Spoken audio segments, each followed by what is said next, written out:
اعوذ باللہ من الشیطان الرجیم بسم اللہ الرحمن الرحیم۔ عزیزان من، آج مئی 1983 کی 13 تاریخ ہے اور درس قرآن کریم کا آغاز سورہ الحدید کی آیت 22 سے ہو رہا ہے، 57/22۔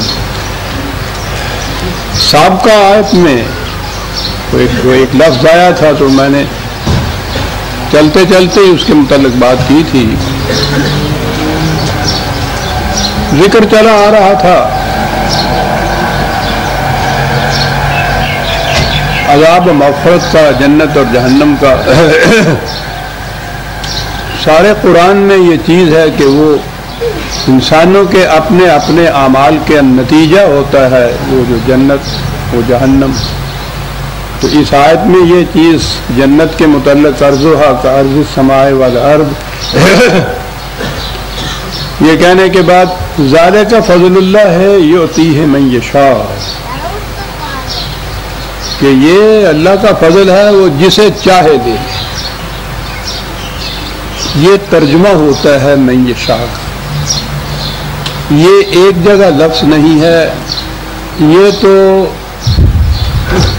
قرآن کی بنیادی تعلیمات میں سے ایک چیز ہے، بڑا بنیادی اصول ہے، اور وہ اصول ہے مکافات عمل کا۔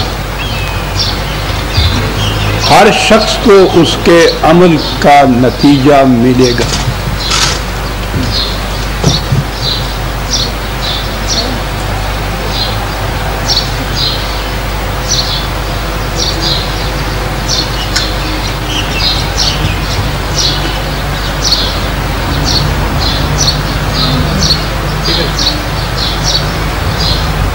قرآن کی بنیادی تعلیم ہی یہ ہے۔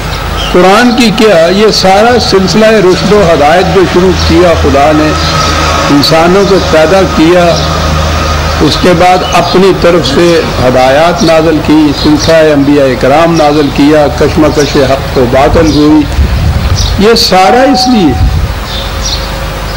یہ جو بنیاد اس چیز کی ہے کہ انسان کو صاحب اختیار پیدا کیا اور کہہ دیا کہ یہ دو راستے ہیں، نجدین ہے۔ ہم نے بتا دیا کہ یہ راستہ صحیح منزل کی طرف لے جائے گا، یہ غلط منزل کی طرف لے جائے گا، اور اس کے بعد اسے چھوڑ دیا کہ جون سا راستہ تم چاہتے ہو اختیار کر لو، یہ تو تمہارے اختیار میں ہے، جون سا جی چاہے راستہ اختیار کرو۔ اگلی بات تمہارے اختیار میں نہیں کہ راستہ تو غلط اختیار کرو اور پہنچ جاؤ صحیح منزل پر۔ تو یہ جو چیز ہے کہ یہ انسان کے کو صاحب اختیار بنانے کے معنی یہ ہے کہ وہ ذمہ دار ہے اپنے ہر عمل کا، اور اس کے نتائج جو مرتب ہوتے ہیں اس کے کاموں کے، وہ اس کی یہ جو آزادی ہے کہ جس قسم کا جی چاہے وہ کام کرے، اس آزادی کی وجہ سے وہ مکافات عمل آتا ہے۔ اگر وہ مجبور ہو، وہ خود اپنی ارادے سے اختیار سے کچھ کر ہی نہیں سکتا، کوئی اور اس سے کرا رہا ہے، تو اس کو آپ ذمہ دار قرار ہی نہیں دے سکتے، سوا ہی نہیں، نہ اس کو سزا مل سکتی ہے نہ اس کی جزا مل سکتی ہے۔ قرآن کی وحی کی، انبیاء کرام کی وہ ساری تعلیم جو ہے وہ اس کی اساس، بنیاد، نقطہ ماسے کا یہی چیز ہے، قانون مکافات عمل۔ قرآن کریم میں مختلف نہج سے یہ من یشاء وغیرہ کے الفاظ آئے ہیں، رزق من یشاء، قوت من یشاء، جنت من یشاء، اور اس من یشاء کا ترجمہ کیا جسے خدا چاہے اس کو دے دے۔ وہ ساری تعلیم جو ہے وہ باطل ہو جاتی ہے، اس کی تردید ہو جاتی ہے، یہ اس کے خلاف جاتا ہے، لیکن چلا آ رہا ہے، جسے چاہے وہ دے دے۔ یہ کیسے ہوا؟ یہ مفہوم جو تھا ان الفاظ کا یا اس قسم کے دیگر الفاظ یا آیات کا، یہ ہمارے دور ملوکیت میں ہوا، بادشاہت، شہنشاہیت، شخصی حکومت، تو پہلی چیز تو یہی آئی کہ صاحب یہ بادشاہ کیسے بن بیٹھا؟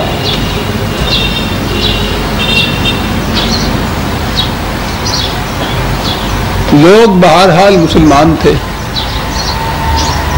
وہ اس کا اطمینان چاہتے تھے۔ اطمینان یہ مذہب کے نام پہ ہی کر سکتے تھے ان کا، کیونکہ مذہب پرست قوم تھی۔ عقیدہ یہ وضع کیا گیا کہ یہ سب کچھ خدا کے ہاں پہلے سے طے شدہ ہوتا ہے، اور یہ اس کو خدا دیتا ہے جس کو دیتا ہے۔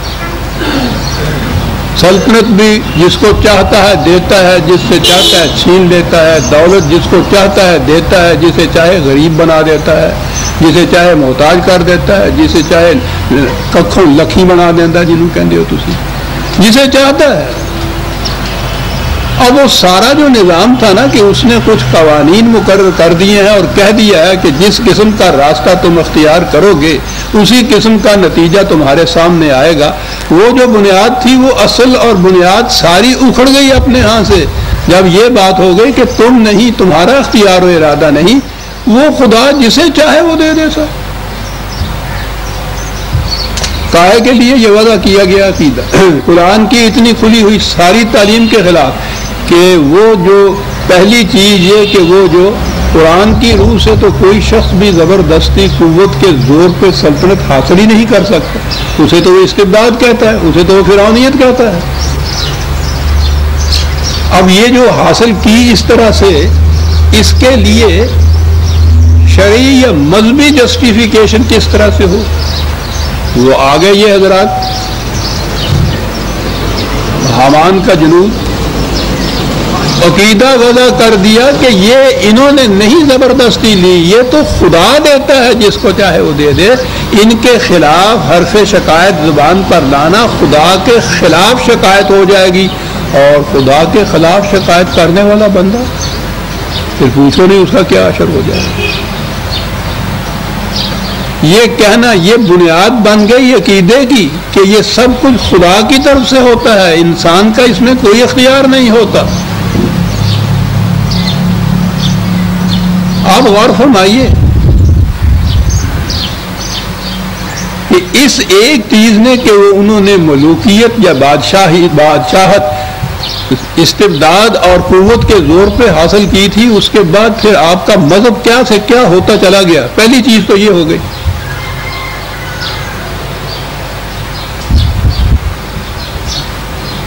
یہ آئی بات کہاں سے دماغوں میں؟ اس لیے کہ نبی اکرم صلی اللہ علیہ وسلم اور صحابہ کبار، ان کے زمانے میں تو سوال ہی نہیں تھا کہ اس قسم کی کوئی بات ذہن میں آتی۔ وہاں تو آخری الفاظ حضور کے اس حیات عرضی کے وہ یہ ہیں کہ حضور نے اپنی صاحبزادی اور اپنی پھوپھی سے کہا کہ فاطمہ اور صفیہ غالباً کہ اپنے لیے کچھ کر لو، میں بھی تمہارے لیے خدا کے ہاں کچھ نہیں کر سکوں گا، اپنے لیے کچھ کر لو۔ تو جب عقیدہ یہ تھا تو یہ تو آ ہی نہیں سکتا۔ یہ عقیدہ کیوں پنپا؟ جو حضور نے فرمایا کہ جو کچھ تم کرو گے اس کا نتیجہ تمہارے سامنے آئے گا۔ یہ خلافت تھی، یہ ملوکیت نہیں تھی۔ خود ان میں سے کوئی بھی سلطنت حاصل نہیں کرتا تھا، اور سلطنت کیا تھی؟ ذمہ داریوں کا مجموعہ۔ جس مملکت کی یا سلطنت کی یا اسے بادشاہت تو خیر غلط لفظ ہی ہے اس کے لیے، جس حکومت کی کیفیت ہو کہ اگر دریا کے کنارے کوئی کتا بھی بھوک سے مر گیا تو عمر کے گلے میں اس کے لیے بھی رسی پڑے گی، تو آپ اندازہ لگائیے کہ کیا بادشاہت اور کیا شاہنشاہیت۔ یہ لوگ تو کہتے تھے کہ یہ تو ہمارے گلے میں ڈال دی یہ چیز امت نے، انہوں نے یہ کچھ کیا کر دیا، ہمارے بس میں بات ہوتی تو ہم کبھی قبول ہی نہ کرتے۔ حضرت عمر سے جب کہا گیا کہ اپنے بعد جو تم ایک شخصی نہیں بلکہ جو بورڈ مقرر کرتے ہو کہ ان میں سے کوئی خلیفہ چن لو، اس میں اپنے بیٹے کو بھی رکھ دو، تو آپ نے کہا کہ بابا بخشو، یہ ذمہ داریاں جو اس کی ہیں، خطاب کے خاندان میں سے ایک ہی شخص اگر اس کے لیے قربانی کا بکرا جو چڑھ گیا ہے کافی ہے، باقیوں کو تو بخش دو۔ یہ تھی یہ حکومت، تمام ذمہ داریاں اور کوئی اقتدار نہیں۔ دو لفظوں میں اگر کوئی سمجھنا چاہے نا اسلامی حکومت کسے کہتے ہیں، تمام ذمہ داریاں بلا کسی اقتدار کے۔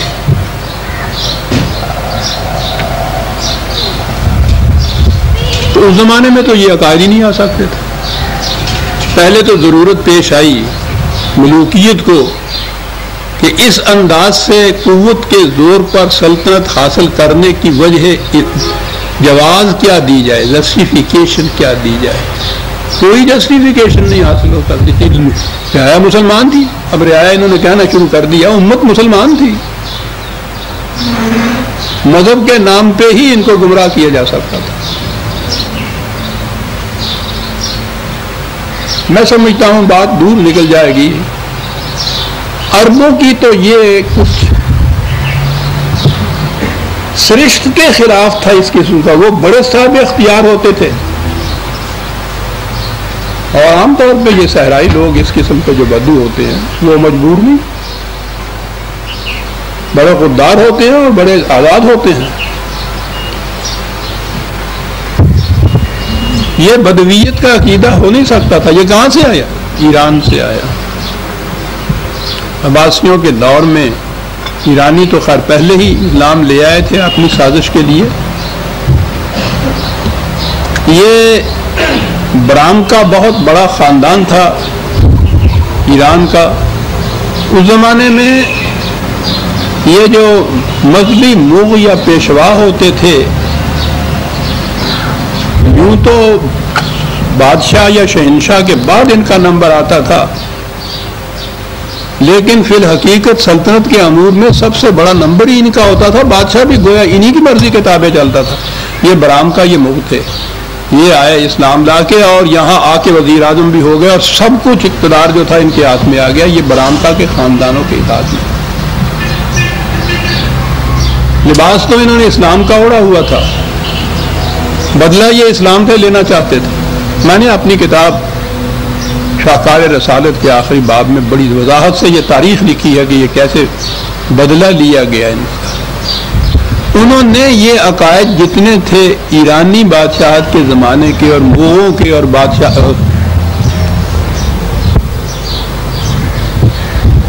مذہبی پیشوائیت کے اجمی خیالات تصورات، وہ ایک ایک کر کے اسلام کا بنا دیا۔ تقدیر کا مسئلہ جو ہے، تصور جو ہے، یہ بھی انہی کا دیا ہوا ہے۔ یہ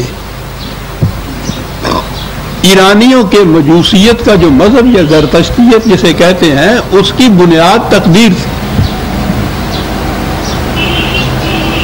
کہ ہر شخص کی تقدیر پہلے سے لکھی ہوئی ہوتی ہے، وہ مجبور محض ہوتا ہے۔ کیوں یہ عقیدہ تھا وہاں تو شہنشاہیت چلی آ رہی تھی صدیوں سے، تو شہنشاہیت کے اندر تو یہی ایک عقیدہ ہے جو پنپ سکتا ہے، اور ان عقائد کو جزو ایمان بنا دیا جاتا تھا۔ برامکا نے یہ عقیدہ وضع کیا، عقیدہ ہی نہیں وضع کیا۔ یہ عجیب اتفاق ہے کہ آج غالباً شعبان کی شاید پہلی ہو گئی ہے یا آج رات کو ہو جائے گا، چاند نظر آ گیا تو شعبان، اس کو شب برات بھی کہتے ہیں نا آپ، شب برات ہے نا یہ لفظ، برات کے معنی قسمت ہوتی ہے نا۔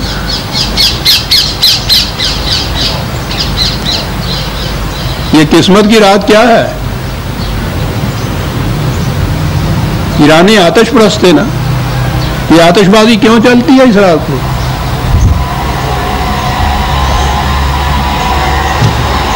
ابھی سے یہ بات شروع ہو جائیں گے، شب برات کی فضیلتیں، اور اس میں بتایا یہ جائے گا کہ اس رات کو آئندہ سال جو کچھ کسی فرد کے ساتھ ہونا ہوتا ہے وہ سارے کا سارا وہ لکھا ہوا ہوتا ہے، وہ ایک خدا کے پاس کتاب ہے، اس کتاب میں لکھا ہوتا ہے، پہلی تو چیز یہ ہے کہ پہلے سے لوگوں کے پیدا ہونے سے پہلے سے یہ سب کچھ اس کتاب میں لکھا ہوا ہے.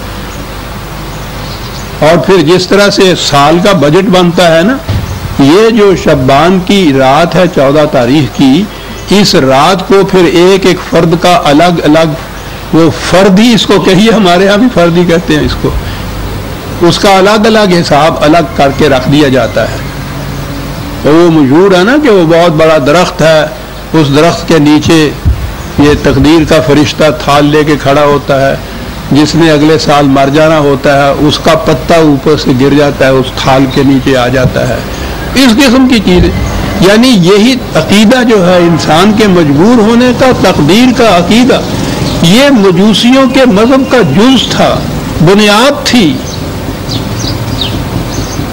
اور یہ انہوں نے برامکا میں خاص طور پر آ کر اس کو عام کیا یہاں. اور یہ نوروز ان کے ہاں کا جو تھا عیسائیوں کی، ایرانیوں کا، وہ آپ کے ہاں کی، وہ اب بھی وہ یہ عید نہیں مناتے ہیں، نوروز مناتے ہیں. انہوں نے یہاں نوروز کا بھی ایجاد کیا. اور یہ خاص طور پہ یہ شب برات جسے کہتے ہیں، یہ تو ان کے ہاں کا ایک بنیاد تھی عقیدے کی. برات قسمت، تقدیر، نصیبہ. برات عاشقاں بر شاخ آہو اس کو کہتے ہیں. دیکھا ہمارے ہاں شاعری میں بھی یہ چیز آتی ہے. اور عجیب چیز ہے، میں تو سمجھتا ہوں کہ دور تک بات چلی جائے گی. یہ لفظ جو ہم بارات کہتے ہیں یہ بھی برات ہی ہے. تو وہ چونکہ عقیدہ یہ ہے کہ رشتہ کیتے کیتا ہی عیدہ، وہ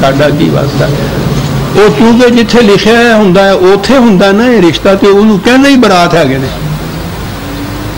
وہ جو لڑکی نوں لینا آوندے نے، کسی کو پتہ نہیں کہ یہ الفاظ ہم کیوں استعمال کر رہے ہیں.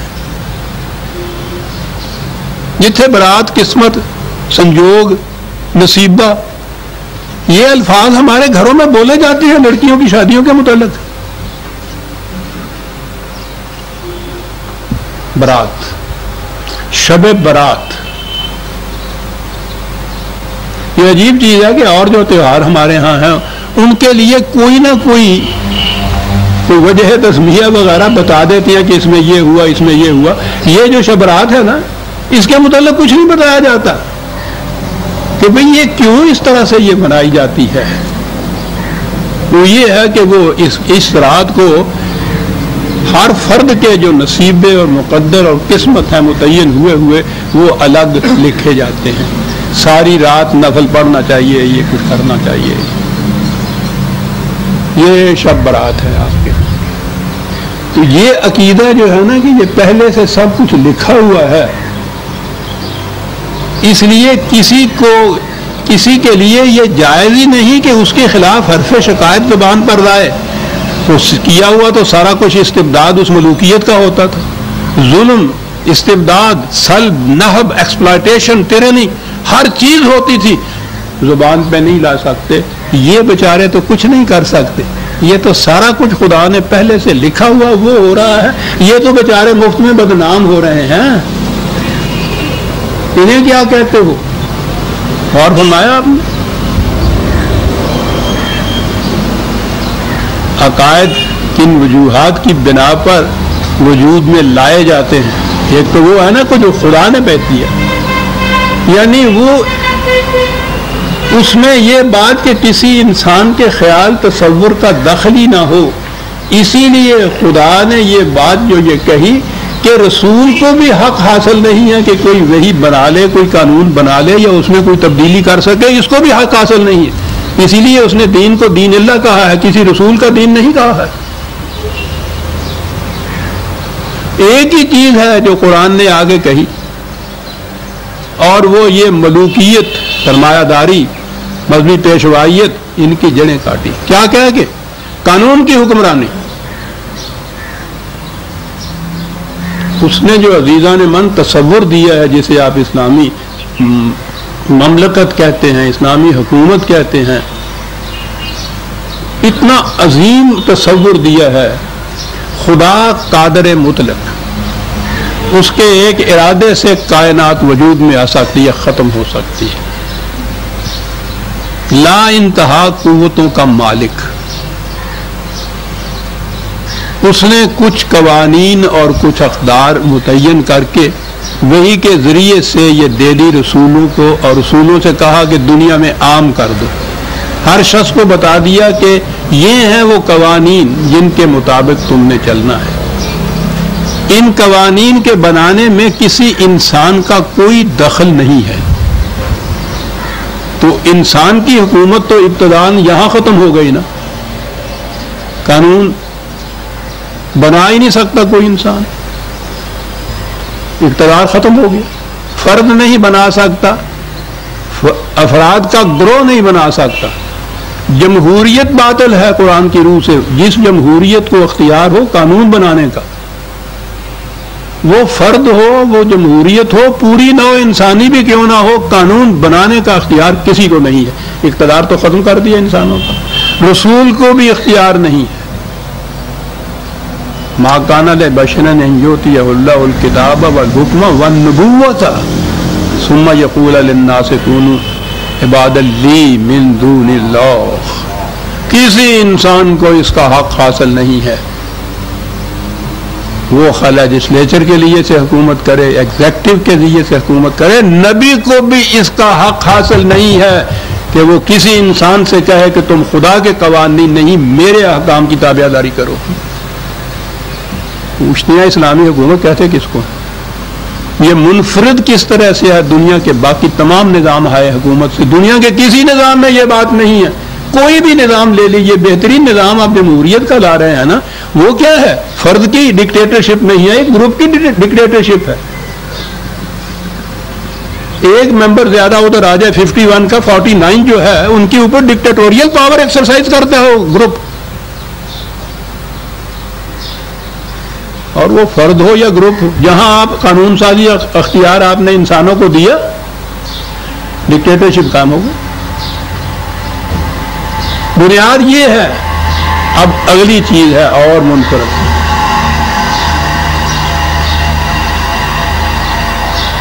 قوانین دے دیے، حدود متعین کر دیے، لمٹس مقرر کر دی، انسانوں کو دے دی، کہہ دیا کہ ان پہ ہم زبردستی نہیں تمہیں چلانا چاہتے، ان کو دیکھ لو، پرکھ لو، جانچ لو، پڑتال کر لو، علم و بصیرت کی روح سے، عقل و شعور کی روح سے اگر تم اس سے سیٹسفائیڈ ان سے ہو جاتے ہو، سمجھ لیتے ہو کہ یہ تمہارے فائدے کی ہے، اسے قبول کر لو، نہیں سمجھتے انکار کر لو۔ کسی قسم کی کوئی سزا نہیں ہے تمہارے خلاف، اوپن ہے، نہیں جاتا نا سے اس راستے پہ نہیں جانا چاہتے، ادھر جانا چاہتے ہو چلے جاؤ، سمجھ یہ لو کہ یہ راستہ پہنچائے گا فلاں جگہ، لیکن تمہارا اختیار ہے، جاؤ۔ اور اگر یہ سمجھ سوچنے کے بعد تم نے ان کو مان لیا تو پہلا اطمینان تو یہ ہو گیا کہ اب کسی انسان کا کوئی اختیار، ارادہ، قوت جو ہے وہ میرے اوپر نافذ نہیں ہو سکتی، اطاعت میں نے ان کی کرنی۔ کتنا امن ہو گیا اس سے۔ اسی لیے ان کو مومن کہتے ہیں، جس کو امن نصیب ہو اور جو دوسروں کو امن دینے والا ہو۔ کتنا امن ہے یہ کہ یہ ہیں کچھ لاز، کچھ حدود، کچھ لمیٹیشنز، کچھ پابندیاں جنہیں میں نے خود قبول کیا ہے، اور یہی پابندیاں ہوں گی، ان میں کوئی تبدیلی نہیں کر سکے گا، کوئی اضافہ نہیں کر سکے گا، کوئی منسوخ نہیں کر سکے گا۔ ہوا کہ صاحب خدا تو قادر مطلق ہے نا، کہا کہ ہم تمہیں اطمینان دلاتے ہیں کہ ہم بھی انہیں تبدیل نہیں کریں گے، لا مبدل لکلمات اللہ۔ اللہ اکبر، اللہ، ہم بھی تبدیل نہیں کریں گے، لا یخلف المیعاد، ہم بھی اخلاف نہیں کریں گے۔ قادر مطلق، اس کے اقتدار کی، اس کی قوت کی انتہا کوئی نہیں ہے۔ وہ یہ کہتا ہے کہ یہ دے دیے ہیں ہم نے، اختیار دیا ہے، جی چاہے مان لو، جی چاہے چھوڑ دو۔ مان لیا ہے تو پھر اطمینان رکھو کہ ان میں اور یہ انسان تو ایک طرف رہے، ہم بھی ان میں تبدیلی نہیں کریں گے۔ تو تمہارے ہاں یہ خیال پیدا ہو سکتا ہے کہ ہم یہ کرتے چلے آ رہے ہیں، ایک نبی کے بعد دوسرا نبی آ جاتا تھا، اس نبی کی وساطت سے ہم کچھ قانون یا شریعتیں دے دیتے تھے جو پہلے سے کچھ مختلف ہوتی تھی۔ تو ذہن میں آ سکتا ہے کہ صاحب وہ تو سلسلہ ہے، اس کے ذریعے تو خدا سے کہا جا سکتا تھا نا کہ آپ کر سکتے تھے، آپ اس کے ذریعے سے کریں گے۔ کہا کہ ہم تمہیں یقین دلاتے ہیں کہ نبوت کا سلسلہ بھی ہم نے ختم کر دیا۔ پوچھتے ہیں اسلامی حکومت کسے کہتے ہیں؟ اب باقی کون سی چیز رہ گئی جس کا کچھ تھوڑا سا بھی کھٹکا ذہن میں ہو کہ شاید اس میں تبدیلی پیدا ہو رہی؟ یہ دین جو دیا ہے اس دین کے اندر یہ تصور آنا کہ انسان مجبور محض ہے، یہ سارا کچھ پہلے سے لکھا دیا ہوا ہے اس قادر مطلق نے، اس میں تو دوسرا کوئی اور طرف رہا، خود انسان بھی اپنی قسمت میں کوئی تبدیلی نہیں پیدا کر سکتا، یعنی اتنا اس کے خلاف ڈائمیٹریکلی اپوزٹ، یکسر ایک دوسرا دین، ایک دوسرا عقیدہ، بنیادی عقیدہ مختلف، وہ آزادی بے انتہا، یہ مجبوری محض۔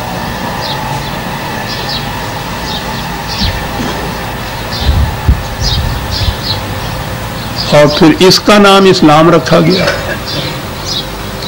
ملوکیت کو یہی سوٹ کرتا تھا اسلام۔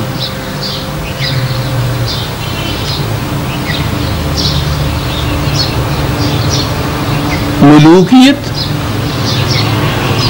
جس دین کی یہ کیفیت ہو کہ خدا نے یہ کہہ دیا کہ ہم بھی وعدہ خلافی نہیں کریں گے، کہا کہ اگر تمہیں کہیں یہ خیال پیدا ہو کہ فلاں بات کو، وعدہ کے معنی خدا کا قانون ہوتا ہے، یاد رکھیے کہ فلاں بات میں تو یہ خلاف ورزی کچھ ہو گئی، تو کہا کانا وعدہ مسئولا، ہم بھی اکاؤنٹیبل ہیں، ہم سے بھی پوچھا جا سکتا ہے کہ تم نے یہ کیوں کیا ہے۔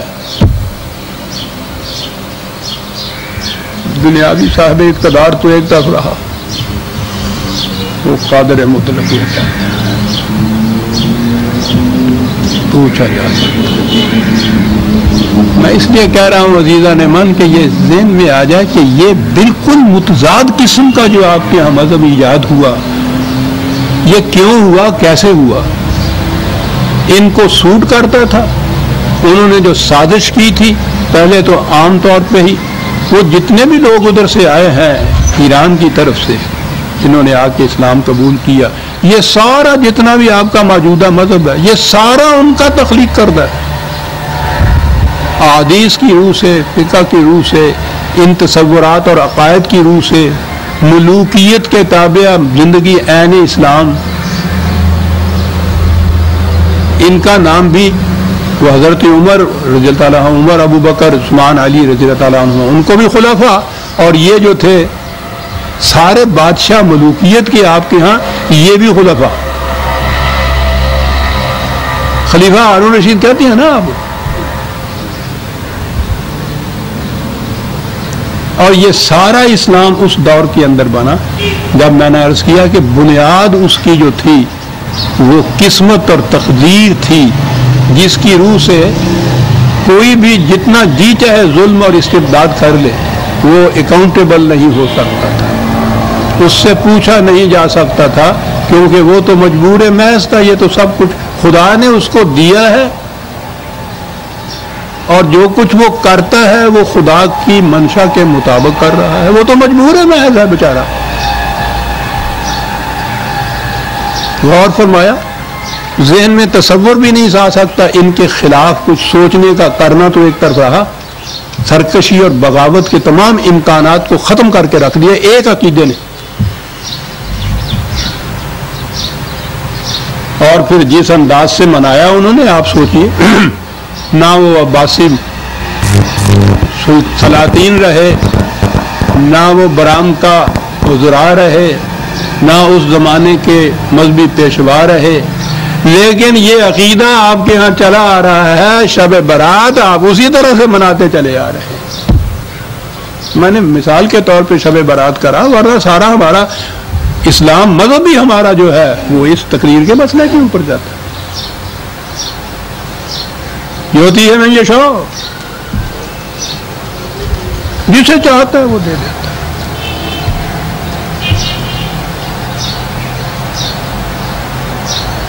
قرآن کی پوری تعلیم کے کانٹیکسٹ کے اندر یہ لیا جائے اور عربی زبان کی روح سے بھی لیا جائے تو یہ ہوتی ہے من یشاء کہ یہ ہے وہ جنت جس کی وسعتیں ارض و سما میں پھیلی ہوئی ہیں. خدا دیتا ہے اسے، جو اسے لینا چاہے اس کو دے دیتا ہے.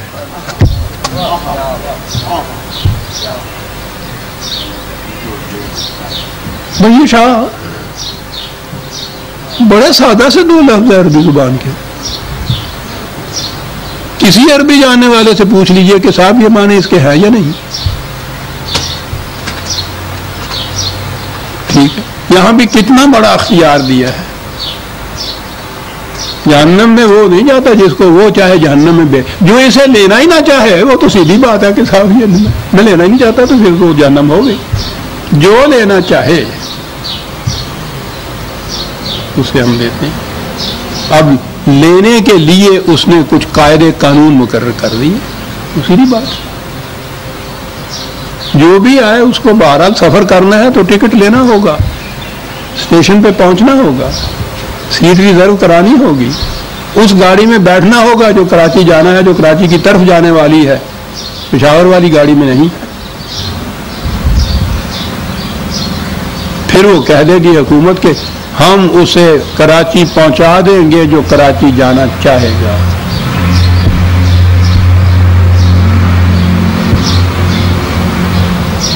یہ تو پھر بھی کسی الٹی گاڑی میں بیٹھتے تھے، وہ بھی جو تھے نا گھر میں ہی بیٹھے ہوئے کراچی پہنچ جاتے تھے. یہ طریقت آ گئی آگے، کوئی اتنی بھی ضرورت نہیں ہے.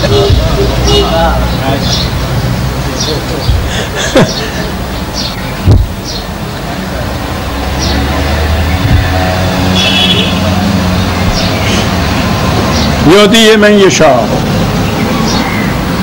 کیا بات ہے اس قادر مطلق کی. ہم دخل نہیں دیں گے، جو لینا چاہے.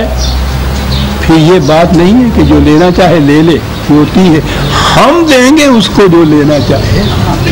مجبور تو وہ ہو گیا.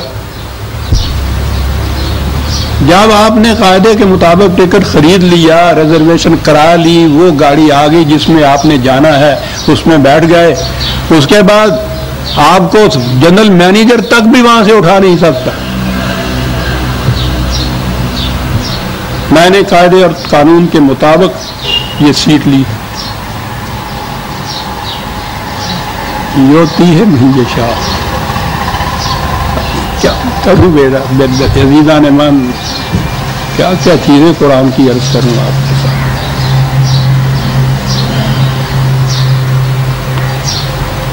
اب آگے آ گئی جناب اس کی تشریح میں اگلی آیت، اور یہ وہ آیت ہے جس نے اس قدر چکر دے رکھا ہے. یہ غلط عقائد پھیلانے کے لیے کہیں تو وہ تھوڑا بہت سہارا ہوتا ہے نا، تو اس آیت کو تو انہوں نے بنیادی سہارا بنا رکھا. ما اصاب من مصیبت فی الارض ولا فی انفسکم الا فی کتاب من قبل ان نبرأها ان ذلک علی اللہ یسیر لکی لا تأسوا علی ما فاتکم ولا تفرحوا بما آتاکم.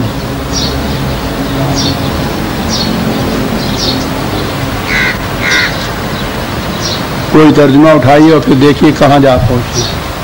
وہ بات جو ابھی میں نے کی تھی کہ سارا کچھ پہلے سے مقدر میں، قسمت میں لکھا ہوتا ہے، اور وہ ایک کتاب ہے لوح محفوظ جس کو کہتے ہیں یہ اپنے اللہ کے ہاں، اس میں ہر ایک کے متعلق لکھا ہوا ہوتا ہے، پہلے سے لکھ دیا ہوا.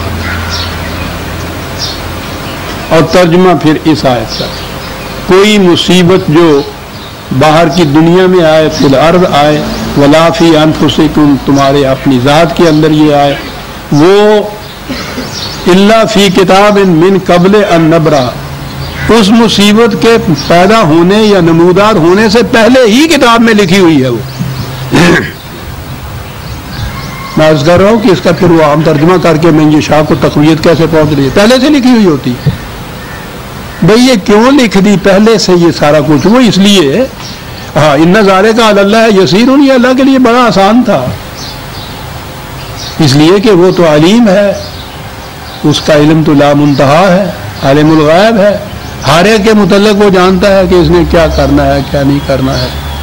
تو یہ تو سوال ہی نہیں پیدا ہوا کہ اس نے کیا کرنا ہے، یہ کہ ہم نے کیا کرانا ہے اس سے. تو جس کی قدرت یہ ہو کہ وہ ہر فرد کے متعلق اس کو ہوا کہ ہم نے یہ کرانا ہے اس سے،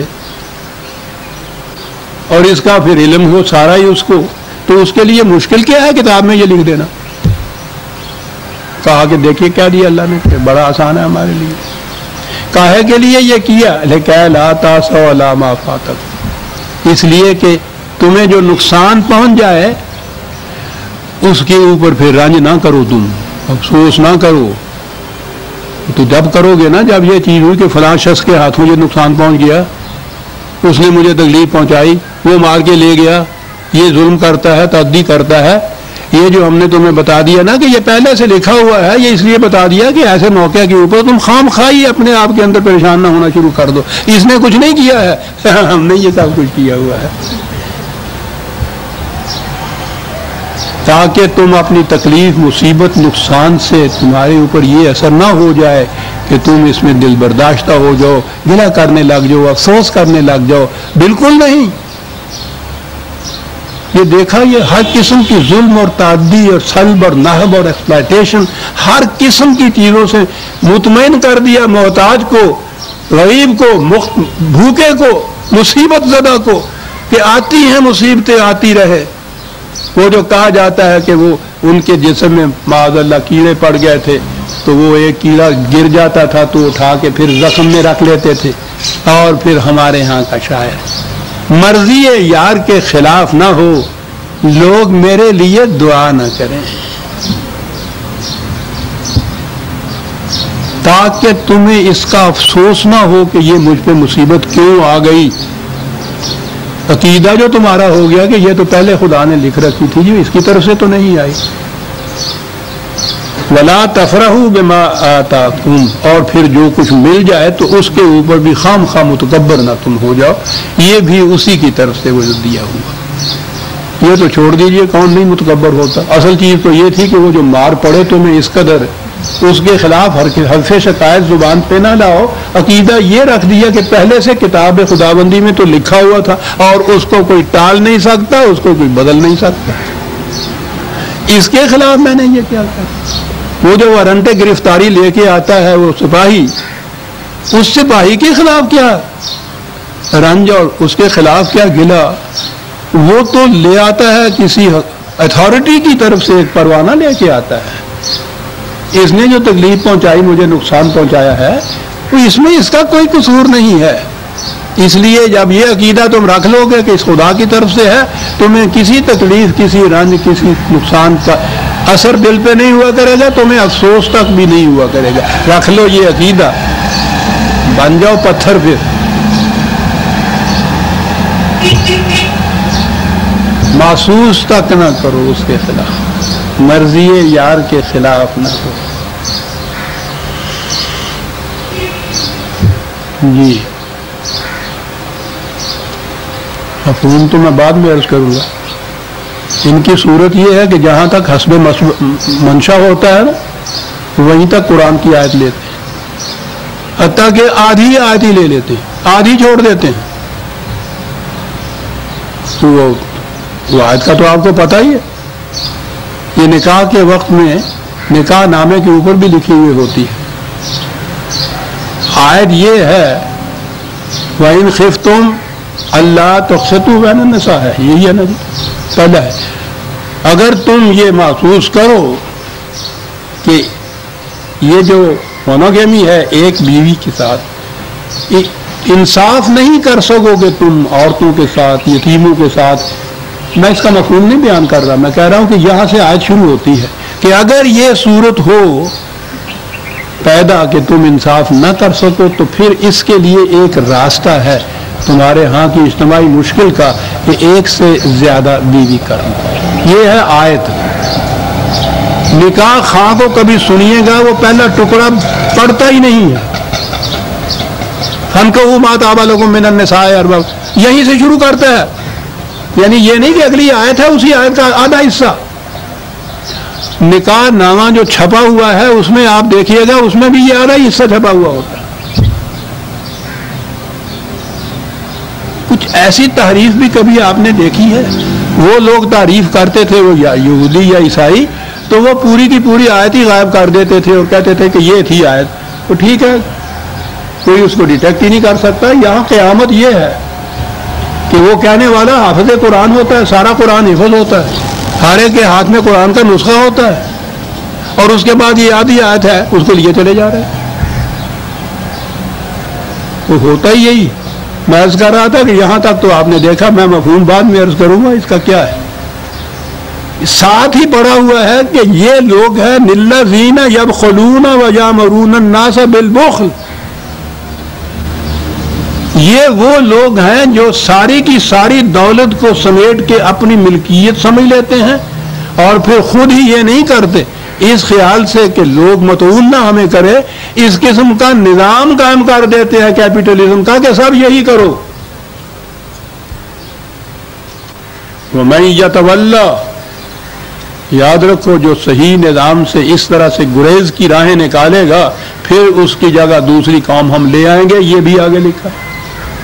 تو اب ملاؤ دونوں آیتوں کو کہ جو کچھ کوئی لے جاتا ہے، جو کچھ کوئی اپنے پاس رکھ لیتا ہے، جس قدر کوئی لوٹ خسوٹ مچاتا ہے، اس پہ کوئی افسوس نہ کرو، یہ ہم نے ہی یہ سب کچھ کر رکھا ہے، پہلے سے لکھ رکھا ہوا، تو یہ سارا کچھ جسٹیفائی ہو گیا۔ اور آیت اگلی آیت میں یہ ہے کہ جو یہ کرتا ہے جہنم میں چلا جاتا ہے۔ وہ آپ پہ یہ لکھ دیتا ہے ساڈے، وہ بعد آپ ہی جہنم کی بھیجا جاتا ہے۔ ساتھ آیت پڑی ہوئی ہے، اور اس سے اگلی آیت جب آئے گی تو پتہ چلے گا کہ یہ نظام جس میں یہ کہہ کے تمہیں فریب دیا جاتا تھا کہ اس کے ذمہ دار یہ نہیں ہے، یہ سرمایہ دار، یہ مذہبی پیشوائیت، یہ ملوکیت، یہ جو تمہیں فریب دیا جاتا تھا، اگلی آیت میں یہ ہے کہ اس فریب کو توڑنے کے لیے ہم نے کیا انتظام کر رکھا ہے، ایک ایک کی جڑیں کاٹ کے رکھ دیں گے۔ یہ ساری آیتیں آ رہی ہیں، وہاں تک کوئی نہیں جائے گا، یہ ایک آیت اس کے اندر لے لیں گے۔ کہا کہ یہ ٹھیک ہے، اتنا سا وقت ہے اس کے لیے۔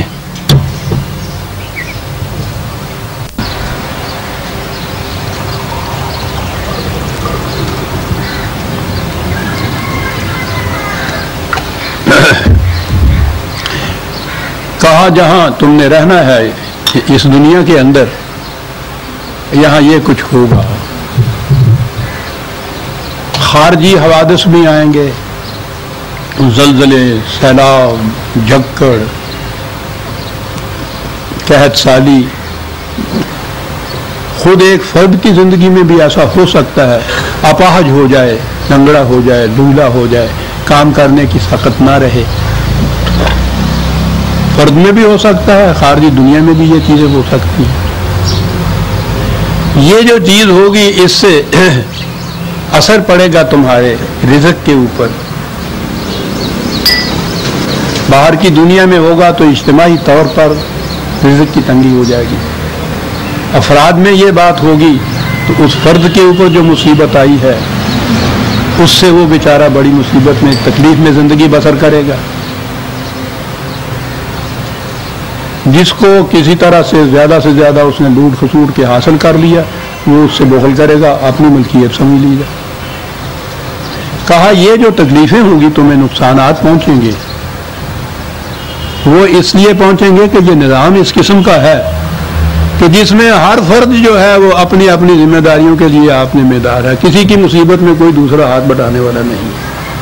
کہا یہ چیزیں تو ہوں گی، یہ نہیں کہ ہم یہ کہیں تمہیں کہ نہیں صاحب اب تمہارے ہاں کا یہ نظام آ گیا، یہ چیزیں ہوں گی ہی نہیں، یہ چیزیں ہوں گی۔ ان کے ہونے سے جو ان کے نتائج نکلتے تھے کہ فرد اگر ہے تو وہ اس مصیبت میں پھنس گیا کہ بیچارہ بھوکا ہے، کوئی پرسان حال نہیں، دوسروں نے سمیٹ لیا ہے، کوئی اس سے چھیننے والا نہیں، یہ اس وجہ سے یہ سارا کچھ ہوگا نا. کہا یہ بات نہیں ہے. یہ جو لفظ کتاب ہے فی کتاب، یہ وہ الکتاب نہیں ہے، کوئی معرفت نہیں ہے یہ کہ خدا کے ہاں کوئی ایک کتاب ہے اس میں یہ سب کچھ لکھا ہے. کتاب کے معنی قانون ہوتا ہے. کہا ہم نے قوانین اس قسم کے بنا دیے ہیں کہ یہ کچھ ہوتا رہے، نہ کوئی فرد محروم رہے، نہ کوئی مملکت لوٹ سوٹ کر سکے. ہم نے قانون اس قسم کا بنا دیے ہیں. کتاب کے معنی قانون کے، اور وہ قانون جو ہے وہ نظام ربوبیت ہے خدا کا، کہ ایک فرد اپنی اور اپنے بچوں کی ضروریات کا ذمہ دار نہیں ہے. نظام حکومت ذمہ دار ہے. اسی کا یہ فریضہ ہے کہ باہر کی دنیا کے اندر سیلاب آئے، زلزلہ آئے یا کچھ آئے تو یہ حکومت کا فریضہ ہے کہ جا کے دیکھے کہ کوئی وہاں مصیبت زدہ نہ رہے. اسی کا فریضہ ہے کہ افراد میں بھی اگر کوئی معذور ہو گیا ہے، اس میں کمانے کی صلاحیت نہیں رہی یا استعداد نہیں رہی ہے، تو یہ کہ اگر تو نظام سرمایہ داری ہو تو وہ تو بھوگتے. کہا ہم نے قانون ایسا بنا دیا ہے، ہمیں معلوم ہے کہ یہ چیزیں ہوں گی، ہم نے تو ان واقعات کے پیش آنے سے پہلے ہی یہ قانون بنا کے دے دیا ہے کہ یہ ذمہ داریاں فرد کی نہیں ہیں. ذمہ داری تو یہ ہماری تھی، ما من دابۃ فی الارض الا علی اللہ رزقها، لیکن ہم اپنی ذمہ داریاں اس نظام کی وساطت سے پورا کیا کرتے ہیں جو ہمارے نام کے اوپر اقتدار قائم کرتا ہے. ہم نے قانون ایسا بنا دیا کہ یہ کچھ ہوتا ہے تو ہوتا رہے، تو کوئی فرد متاثر ہی نہیں ہوگا. خارج میں یہ حوادث آئیں گے، نظام حکومت کا یہ کام ہوگا کہ جا کے فوراً دیکھے کہ کس کس کو مصیبت آئی. افراد میں یہ چیز آئے گی تو نظام ایسا قائم کیا ہوا ہوگا کہ وہ یہ بات ہی نہیں کہ وہ کمانے کے قابل نہیں رہا تو بھوکا مر جائے. وہ تو ہر ایک کو روٹی دینے کی ذمہ داری حکومت کے اوپر ہے. کمانے کے قابل ہے تو، کمانے کے قابل نہیں رہا تو کہا یہ نظام جو ہے یہ ہے وہ قانون ہم نے بنا دیا ان چیزوں کے لیے. اللہ فی کتاب. اور اس کی جڑ یہ ہے نظام سرمایہ داری. الذین یبخلون ویامرون الناس. کیا بات ہے، یبخلون یامرون الناس بالبخل. نظام سرمایہ داری جس میں ہر فرد کو یہ اجازت ہے، یعنی اس کے اوپر کوئی پابندی نہیں ہے کہ وہ کتنی دولت جمع کر سکتا ہے.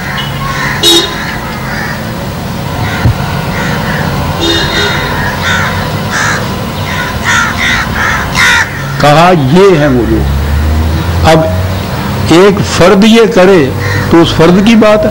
کہا ہے مصیبت یہ آ جاتی ہے کہ یہ جب اختیار اپنے ہاتھ میں لیتے ہیں وہ یامرون الناس بالبخل. بخل کے معنی نظام سرمایہ داری ہے.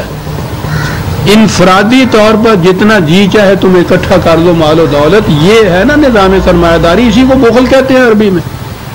کہا یہ خود وہ چاہتا تھا کہ ایسا کرے، اور اب جی میں کھٹکا یہ تھا کہ اس سے ذرا نکو بن جاؤں گا، اس سے انگلیاں اٹھیں گی کہ کیسے یہ دولت جمع کر لی، کہاں سے لیا اتنا، اس کے پاس تو پہلے کوئی تھا ہی نہیں، اب یہ اتنا کچھ کیا کر لیا. تو وہ کرتا کیا ہے، ہوتا ہے صاحب اختیار یامرون الناس بالبخل. وہ معاشرے میں نظام ہی یہ اس قسم کا راج کر دیتا ہے کہ ٹھیک ہے جتنا جی چاہے کسی کا سنبھال. اب اس ایک آیت نے وہ جو کچھ پہلے مفہوم لیا جاتا ہے اس کا غلط اس سب پہ پانی پھیر کے رکھ دیا. ورنہ یہ تو یہ ہونا چاہیے تھا نا کہ جس کے پاس کچھ نہیں رہا اس کو بھی اطمینان رکھنا چاہیے، افسوس اور گلہ نہیں کرنا چاہیے. خدا کی طرف سے تھا، جتنے اس نے جمع کر لیا ہے اس کے خلاف بھی لب کشائی نہ کرو، خدا نہیں دیا، یہ ہونا چاہیے تھا نا. اور وہ اس کے خلاف اسی آیت میں، اگلی آیت میں یہ کہتا ہے کہ یہ سارا کچھ اس لیے ہوتا ہے کہ یہ یہاں نظام سرمایہ داری کا راج ہوتا ہے اور وہ چلتا ہے حکومت کے بل بوتے پر. اگر حکومت اسے قانوناً جائز نہ قرار دے کوئی لٹنے والا بھی آسانی سے لٹ نہیں سکتا. وہ زبردستی ایک پیسہ نہیں کوئی دوسرے سے لے سکتا، قانون دلا دیتا ہے۔ یامرون الناس بالبخل، تو کیا بات ہے اس قرآن کی۔ اور یہ کون ہے؟ الذین یبخلون، اپنے من میں یہ بات ہوتی ہے کہ ہم نے اتنا کچھ اکٹھا کرنا ہے، اور اس کے لیے وجہ جواز کیا ہوتی ہے؟ معاشرے میں نظام ہی اس قسم کا پیدا کر دیتا ہے کہ سب جائز ہے۔ جتنے ممالک ہیں کیپیٹلسٹک کنٹریز، اس میں آپ دیکھیں گے انہوں نے قانوناً اس کو جائز قرار دے دی۔ قرآن نے قانوناً یہ کچھ کہہ دیا کہ یہ مال ضرورت سے زیادہ جمع کرنا، یاد رکھو جہنم میں تپائے جائیں گے یہ سکے، داغا جائے گا تمہیں، اور کہا یہ جائے گا کیا جی ھذا ما کنزتم لانفسکم، یہ وہ کوئی دولت ہے جسے تم نے اپنی ذات تک کے لیے محدود کر رکھا تھا۔ اندازہ لگائیے۔ وَيَأْمُرُونَ النَّاسَ بِالْبُخْلِ مَن يَتَوَلَّىٰ فَإِنَّ اللَّهَ هُوَ الْغَنِيُّ الْحَمِيدُ، جو اس سے گریز کی راہ نکالے گا تو یہ بات نہیں ہے کہ تم نے اللہ کا کچھ چھین لیا ہے، وہ یہ سب کچھ کرتا ہے اور وہ پھر تم سے چھین کے خود لے لے گا، وہ کہتا بات نہیں ہے، وہ مستغنی، وہ تو غنی الحمید ہے، غنی ہے۔ چھیننے والا تو حمید نہیں ہو سکتا، اس کی تو کوئی تعریف نہیں کرتا، غنی ہے اس لیے وہ اس قابل ہے کہ اس کی تعریف کی جائے۔ یہ جو چیز ہے نا من یتولا، جو گریز کی راہیں نکالے گا تو پھر کیا ہوگا؟ تو میں نے عرض کیا ہے کہ یہ فرد نہیں، قوم کی بات ہے، نظام کی بات ہے۔ ایک ہی آیت میں پیش کرتا 47/38 ہاں انتم ہؤلاء تدعون لتنفقوا فی سبیل اللہ، تم وہ لوگ ہو بلایا جاتا ہے تمہیں نظام ربوبیت کی طرف، اپنی ضرورت سے زائد جتنا کچھ بھی ہے وہ سارا دوسروں کی ضرورت کے پورا کرنے کے لیے اس نظام کے حوالے کرو، اس کے لیے بلایا جاتا ہے۔ فَمِنْكُمْ مَن يَبْخَلُ، تم میں سے وہ ہیں کہ جن کا جی چاہتا یہ ہے کہ زیادہ سے زیادہ ہم اپنے لیے سمیٹ لیں۔ وَمَن يَبْخَلْ فَإِنَّمَا يَبْخَلُ عَن نَفْسِهِ، جو اس طرح سے دوسروں کا قصور کے لے آتا ہے اسے یاد رکھنا چاہیے یہ اپنی ذات کے خلاف یہ کچھ کر رہا ہے۔ ذات کے خلاف کیوں کر رہا ہے؟ اس لیے کہ اس نظام کے اندر ہی اس کو یہ اطمینان اور امن حاصل ہے نا کہ کوئی نہیں لے سکتا، اور یہ نظام اور یہ حکومت ہی جب الٹ جائے گی، نہ تیرا منزلت باشد نہ میرا، پھر تو بھوکا اور یہ امیر یکساں ہو جائیں گے۔ کہا کہ فَإِنَّمَا يَبْخَلُ عَن نَفْسِهِ وَاللَّهُ الْغَنِيُّ دیکھو وَأَنْتُمُ الْفُقَرَاءُ، محتاج تو تم ہو حقیقت میں۔ اور یہ ہے اگلی آیت وَإِن تَتَوَلَّوْا، اگر تم گریز کی راہیں نکالو گے اس نظام سے جو ہم کہتے ہیں تو کیا ہوگا؟ یستبدل قوما غیرکم، تمہاری جگہ ایک دوسری قوم آ جائے گی۔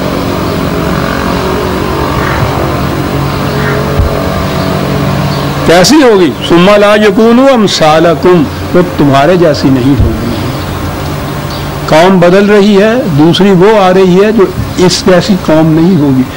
قوم کیا ہوتی ہے؟ وہ نظام ہوتا ہے جس کے تابع کوئی قوم زندگی بسر کرتی ہے۔ یہ نظام جو ہے یہ الٹ جائے گا، نظام جو بخل پر مبنی ہے، بخل کے معنی ہے ہر فرد اپنی ذات کے لیے سب کچھ سمیٹ لے، یہ نظام بدل جائے گا اور وہ قوم آئے گی جو اس کے برعکس نظام نافذ کرے گی، قائم کرے گی۔ تمہارے جیسا نظام نہیں ہوگا، اس کے بالکل الٹ نظام ہوگا، وہ نظام ربوبیت ہوگا۔ ہم آ گئے سورہ الحدید کی آیت 24 تک عزیزان ایمان، اور میں نے عرض کیا تھا نا قرآن پھر بتاتا ہے کہ پھر یہ اس طرح سے اگر نہیں مانتے جو کچھ ہم نے ان کو سمجھایا ہے، بتایا ہے، دلائل و براہین سے یہ کچھ کیا ہے، یہ نہیں مانتے تو پھر یہ نہیں ہے کہ ہمارا قانون یا ہمارا نظام چپ کے بیٹھ جائے گا کہ اچھا بھائی تمہاری مرضی کیا کیا جائے، اور راستے میں بیٹھ جائے گا کہ دے جا دادا اللہ واسطے کا مجھے بھی کچھ دے دے۔ یہ بات نہیں ہے۔ ہم نے اسی قانون میں، اسی کتاب میں یہ بھی لکھ دیا ہے کہ ایسی سچویشن اگر ہو جائے تو اس وقت پھر کیا کرنا ہوگا۔ اگلی آیت میں یہ بتایا گیا ہے کہ یہ اس نظام کی جگہ دوسرا نظام کس طرح سے آ سکے گا۔ جی ہاں، یہ کہا گیا جی یہ ہم موسم کے لحاظ سے یہاں وقت بدلا کرتے ہیں، تو اب تو 9 بجے شروع ہوتا ہے اگلے درس سے 8:30 بجے شروع ہوگا درس، تاکہ جاتے وقت یہ دھوپ زیادہ نہ ہو جائے صاحب۔ تو آئندہ جمعے کو درس 8:30 بجے ہوگا، آپ بھی سن رکھیے، اخبار میں بھی دے دیا جائے گا۔ ربنا تقبل منا انک انت السمیع العلیم۔